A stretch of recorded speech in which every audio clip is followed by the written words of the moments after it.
आप देख रहे हैं आदिनाथ टीवी चैनल, अनादि से अनंत की धर्म यात्रा।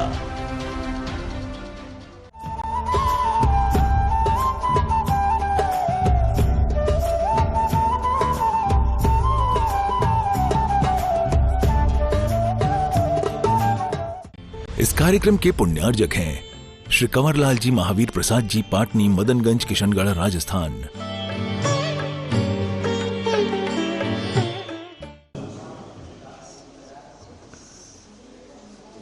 अवस्था के अनुसार होते हैं और कुछ अवस्थाएं व्यवस्था के अनुसार होती हैं। हमें सबसे पहले व्यवस्थाओं के संबंध में नहीं सोचना, हमें अपनी अवस्था के संबंध में सोचना। यही भूल व्यक्ति करता आया है कि सबसे पहले व्यक्ति व्यवस्था को सोचता है।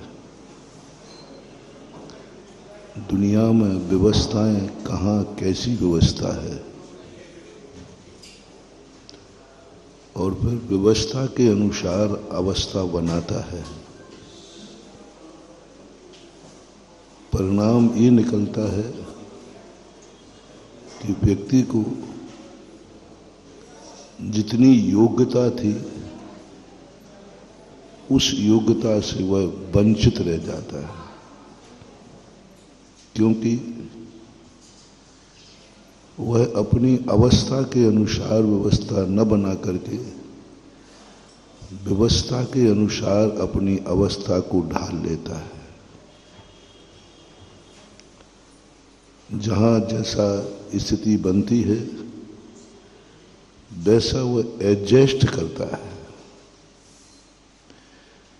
ऐसे व्यक्ति संसार में कुछ ज्यादा नहीं पा पाते, मात्र जिंदगी का गुजारा कर लेते हैं। जहाँ जैसी व्यवस्था मिलेगी हम वैसा ही एडजस्ट हो जाएंगे। यही तो सबसे बड़ी भूल अनादिकाल से जीव करता आया।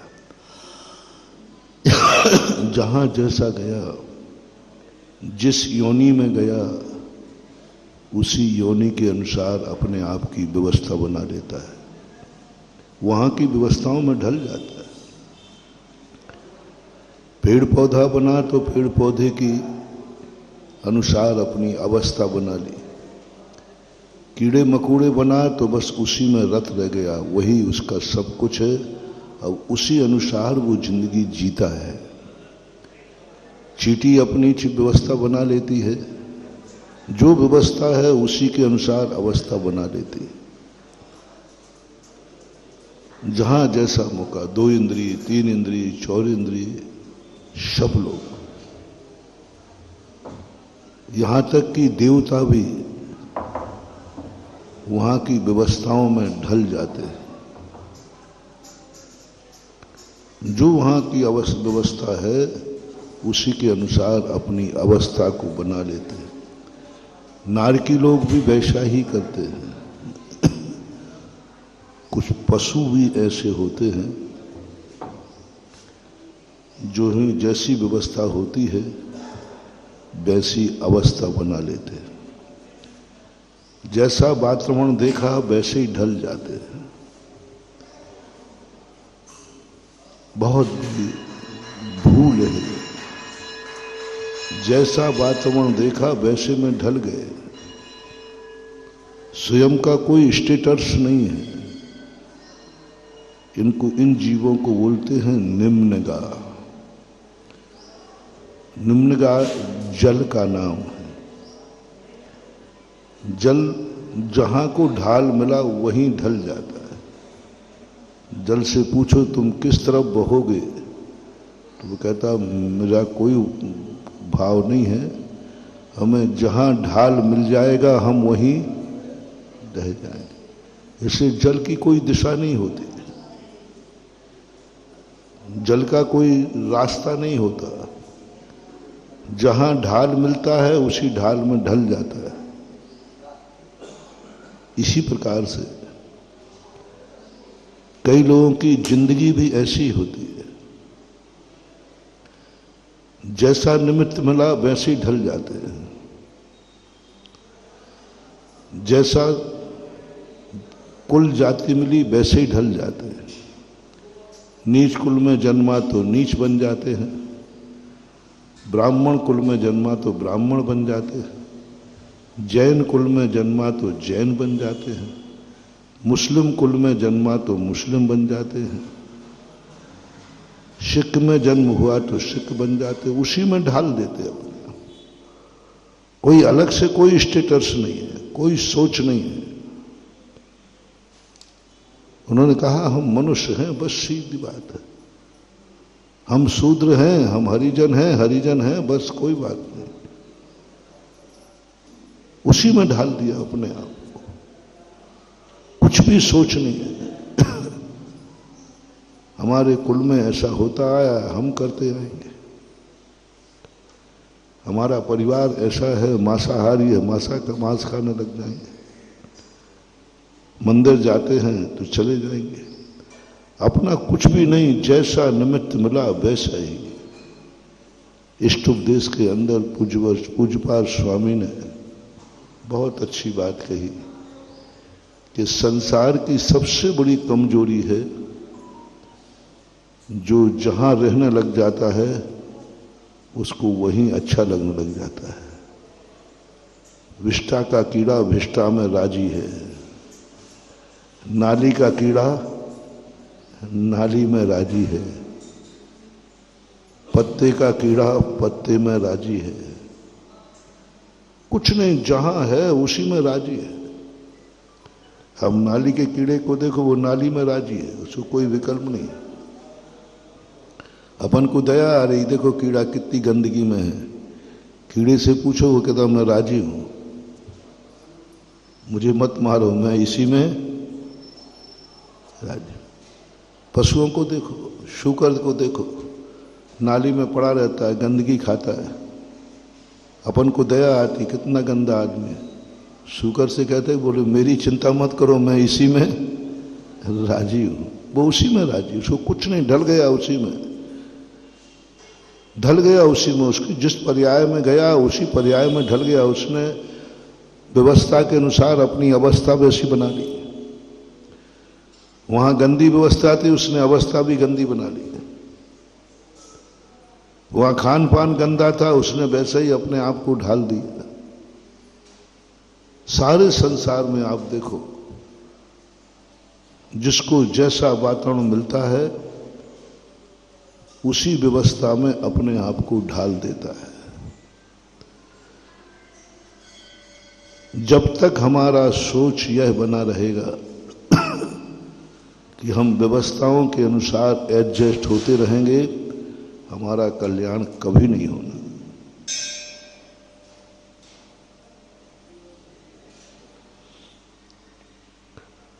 हमारे कल्याण की कभी भूमिका बनेगी नहीं, एक कदम भी आगे नहीं बढ़ोगे। इसे हमारे शास्त्रों में औदैक भाव कहते हैं। हमारे शास्त्रों में कहते हैं कि नियत की कठपुतली है, कर्मों के अनुसार नाच रहा है, इसका कुछ भी सोच नहीं है। पेड़ को कोई आएगा काट देगा, कट जाएगा। कोई पानी दे देगा, हरा हो जाएगा। कोई जला देगा, जल जाएगा। कुछ नहीं, उसका कोई सोच। उससे पूछो, हम तेरी क्या इच्छा है? बोले मेरी तो कोई इच्छा नहीं, जो हो रहा है सो हो रहा है।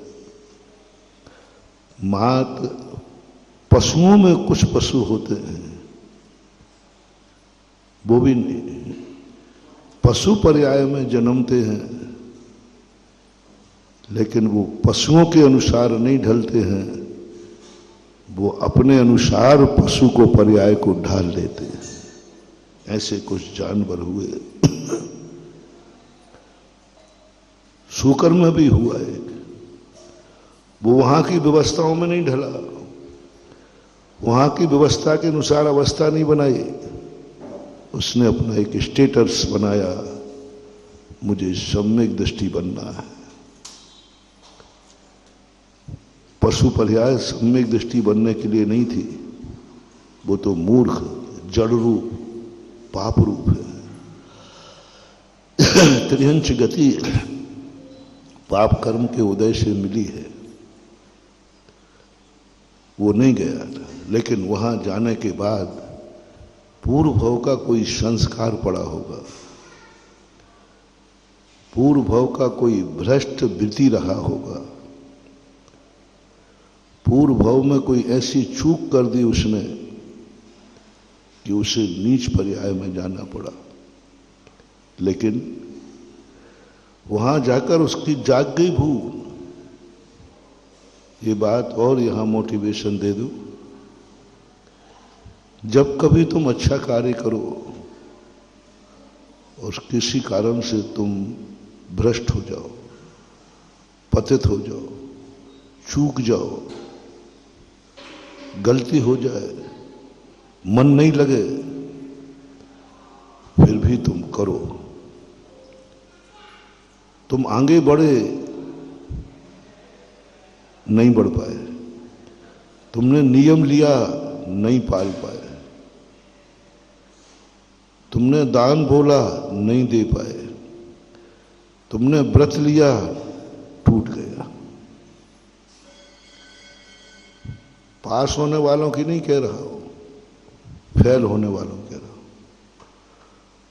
अभी मैं पास होने वालों की चर्चा नहीं कर रहा हूं, फेल होने वाले जो हर कार्य में फेल, नियम लेते ही टूट जाता है। व्रत किया, टूट गया। किसी कार्य को करने गए, फेल हो गए। मंजिल पे जा रहे थे, रास्ते में नहीं पहुंच पाए, एक्सीडेंट हो गया, विघ्न हो गया, लौटना पड़ा। कहीं जाने का मन बन रहा था, विघ्न आ गया, नहीं जा पाए। महाराज बनने का भाव बन रहा था, बनाते हो, बनाना चाहिए।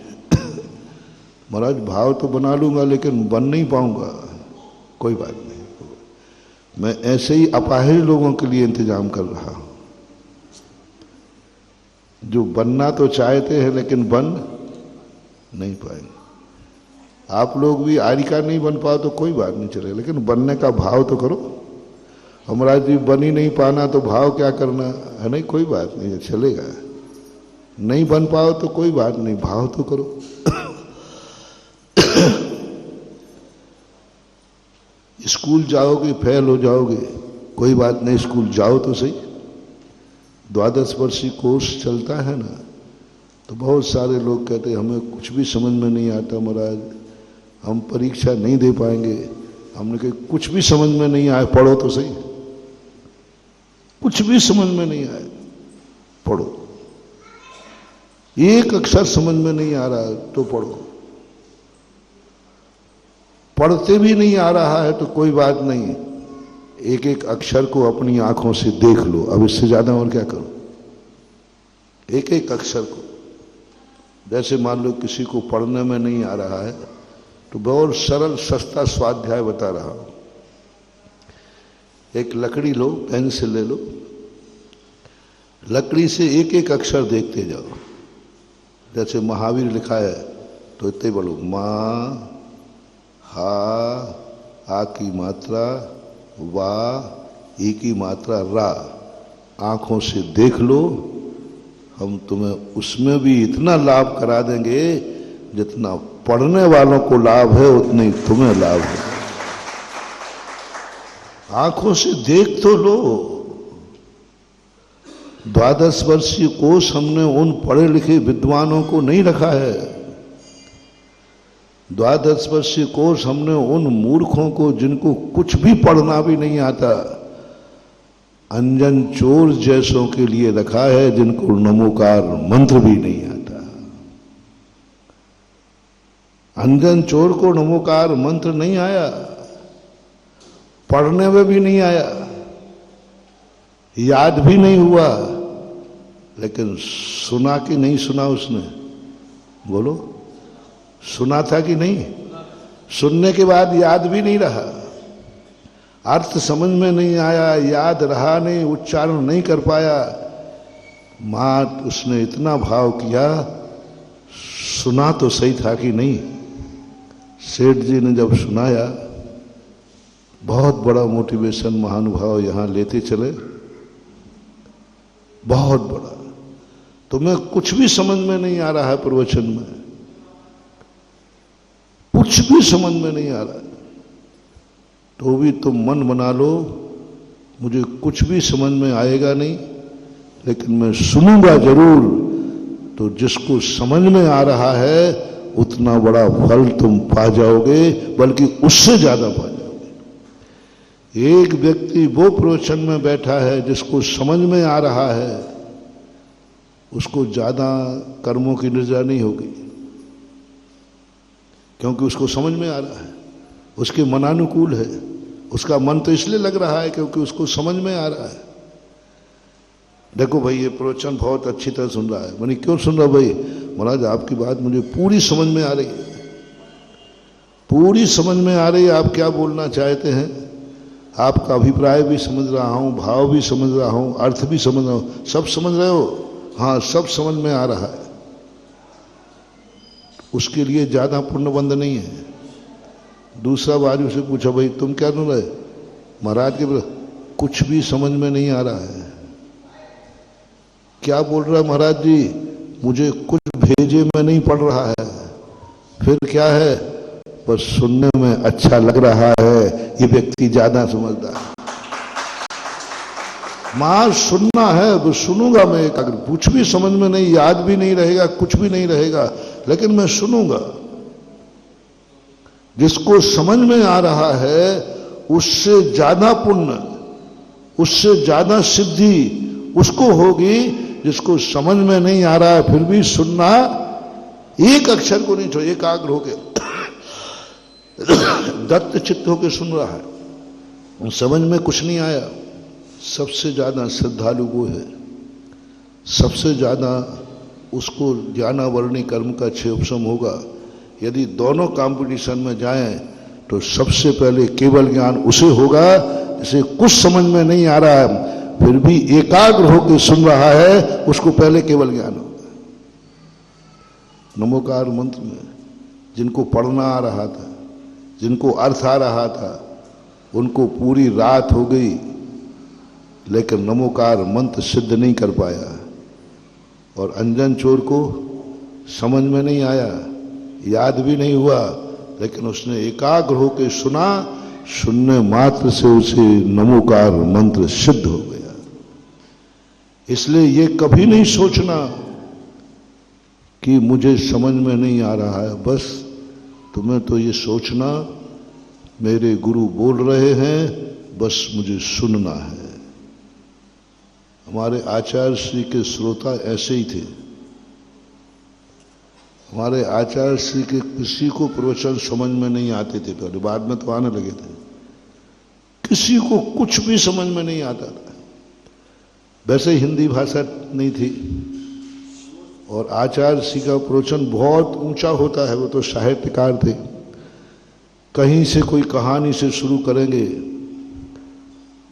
कुछ भी नहीं। लोगों से सभा में बैठे हुए 70-80% लोगों से पूछ लेना कि महाराज जी क्या बोल रहे हैं, बोले चुप रहो, डिस्टर्ब मत करो, क्या समझ में आ रहा है? बोले समझ में कुछ नहीं आ रहा है। क्या महाराज बोल रहे हैं ये तो आप महाराज से पूछ लेना, लेकिन बस मुझे सुनने में बहुत अच्छा लग रहा है, बस सुनते जाओ। महाराज बोल रहे हैं, बस मैं सुन रहा हूं। बस 70-80% महाराज जी की सभा में ऐसे ही श्रोता थे। बस उनका बोलना अच्छा लगता था, बस कानों में शब्द आ रहे हैं ना, क्या है, कुछ लेना देना नहीं। यानी 70-80% अंजन चोर जैसे श्रोता होते थे हमारे आचार्य जी की सभा में, और उनको सिद्धि हो जाती थी, उनका कल्याण हो जाएगा। उसकी श्रद्धा ज्यादा है, क्योंकि समझ में नहीं आ रहा है फिर भी सुन रहा है, उसकी श्रद्धा ज्यादा है। इसलिए महानुभाव, शास्त्र को स्वाध्याय करो, कुछ भी समझ में मत आने दो। 12 वर्षीय कोर्स पढ़ने वाले जो दूर भाग रहे हो, उनसे मेरा कहना है, तुम्हें जनवाणी का कुछ भी समझ में नहीं आए, बिल्कुल भी समझ में नहीं आए, बस तुम एक नियम ले लो कि शास्त्रों में जितने अक्षर लिखे हैं मैं अपनी आंखों से उसे देखना चाहता हूं, बस कुछ नहीं करना, आंखों से देखना है बस अपनी आंखों से एक एक अक्षर लाइन देखते जाओ पेन से लग करके। आपको उन समझदारों से पहले केवल ज्ञान होगा, क्योंकि आपकी श्रद्धा कितनी है। जो खोपड़ी में समझ में नहीं आया वो आंखों से समझ लिया, नहीं, गुरु की वाणी है, गुरु महाराज ने लिखे हैं अपने हाथ से ग्रंथ में, उन अक्षरों में मत अटका करो। महावीर शब्द जो है ना, जब मां बनाया होगा तो किसने बनाया होगा? महाराज ने। अब महाराज का उपयोग मां पे गया और उन्हें ऐसी लाइन खींची होगी मां की, ओहो जो गुरु महाराज ने मां लिखा उसको मैंने आंखों से देख लिया, ये श्रद्धा कम है क्या? अटूट, कभी नहीं घबराना। समझने की चेष्टा हो जाए, समझ में आए तो ठीक, नहीं आए तो कोई बात नहीं, कोई बात नहीं, पढ़ना है, बस मुझे पढ़ना है। 12 वर्षीय कोर्स हमें पढ़ना है। परीक्षा महाराज परीक्षा नहीं दे पाऊंगा, देना है। महाराज फेल हो जाऊंगा, हो जाओ। एक व्यक्ति को अच्छी तरह पढ़ने में आया, पूरा रट लिया, अर्थ आया और 95 नंबर लाया, 98 नंबर लाया, 75 नंबर लाया, सुनना। और एक व्यक्ति को समझ में नहीं आया, फिर भी उसका परीक्षा तो दूंगा, और वो 10 नंबर लाया। दोनों में से किसका केवल ज्ञान पहले होगा? एक 95 नंबर लाया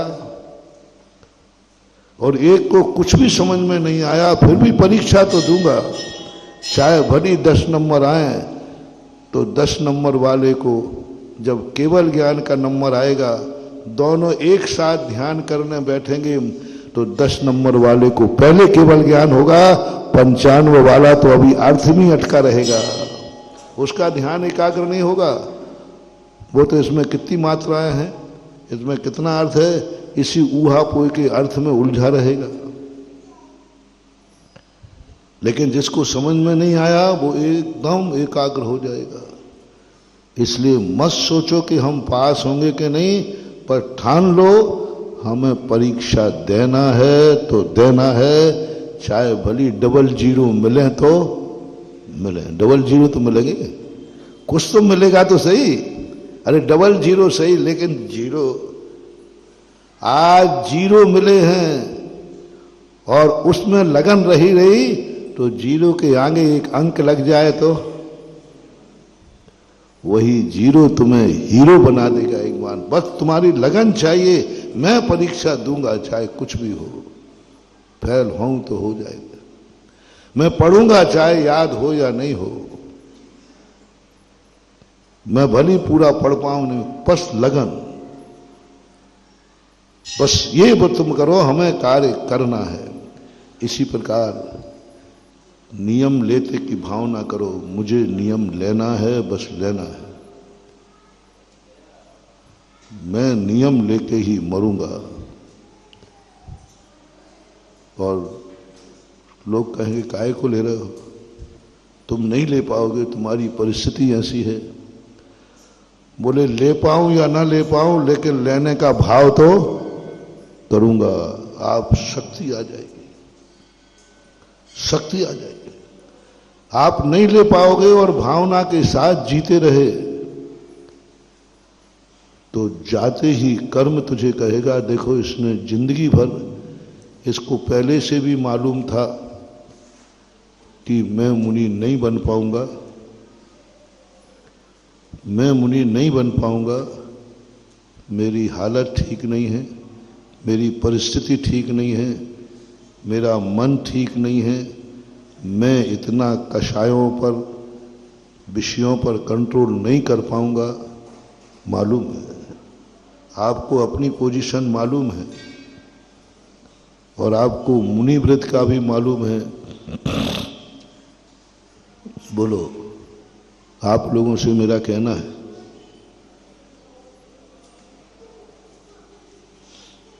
मैं तो मुनि व्रत पालने की शक्ति रखता हूं और पाल रहा हूं और पालूंगा।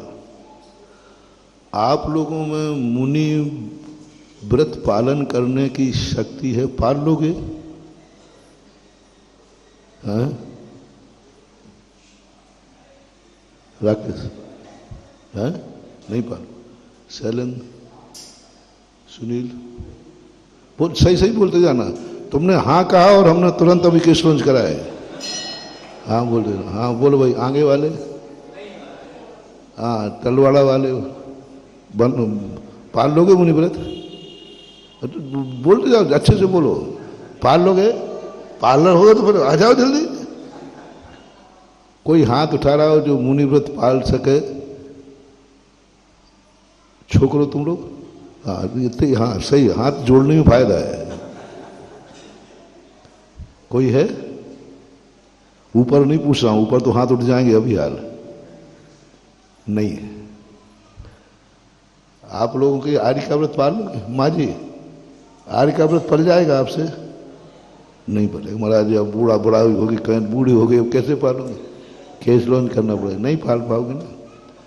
आज उनको प्रवचन दे रहा हूं,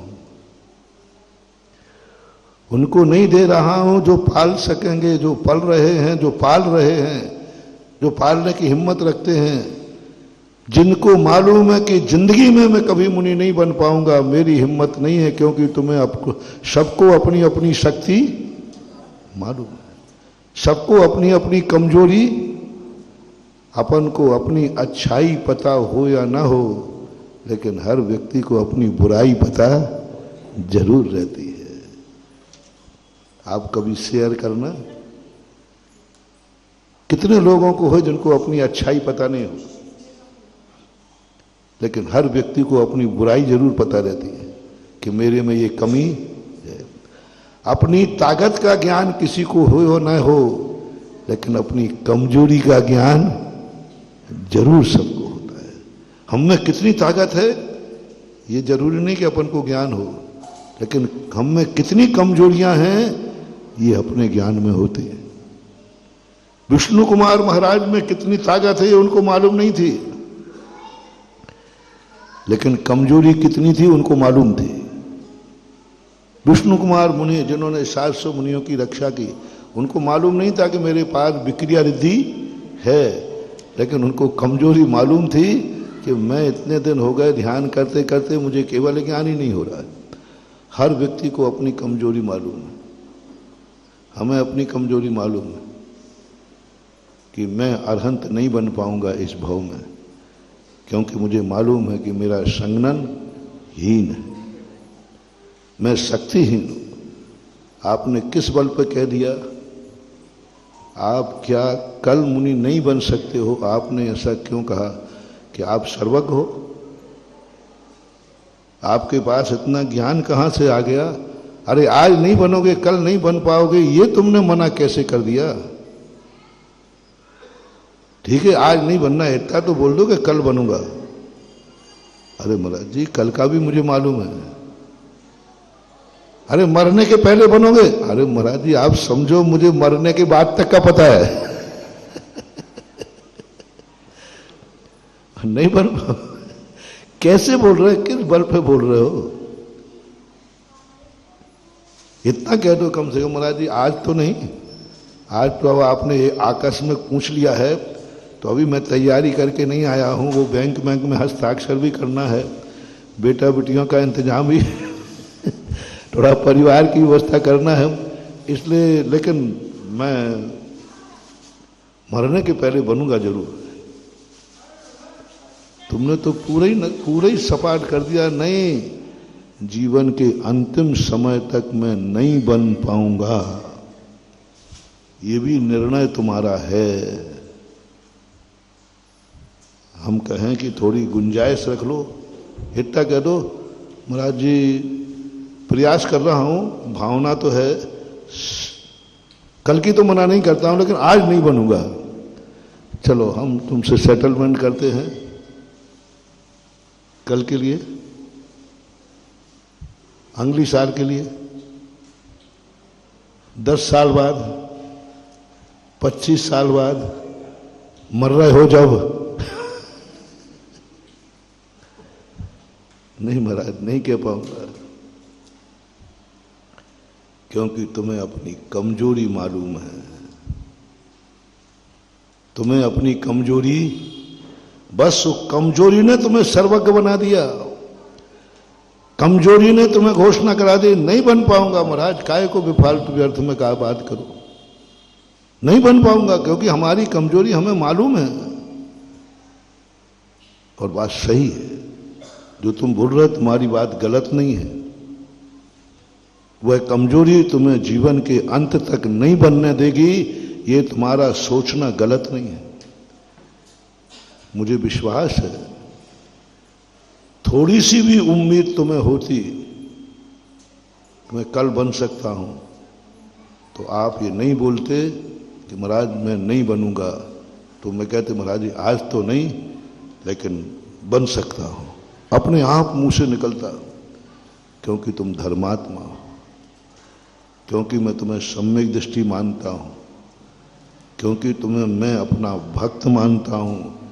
मेरे भक्त के मुख से गुरु पूछे और ना निकल ही नहीं सकता। मैंने ये नहीं पूछा कि मुनि बन रहे हो क्या, मैंने पूछा है कि मुनि बनोगे क्या। मैं बोला जो जो आज आए हैं सबको मुनि बनना है, ये नहीं कहा। ये कहा मुनि बनोगे क्या, भविष्य के लिए कहा। तो मुझे अपने भक्तों पर विश्वास है, मेरी आवाज पर कभी मना नहीं कर सकता, ना निकलेगा ही नहीं। मुझे बहुत विश्वास है अपने भक्तों पर कि मेरे भक्तों में यदि थोड़ी भी ताकत है, 10%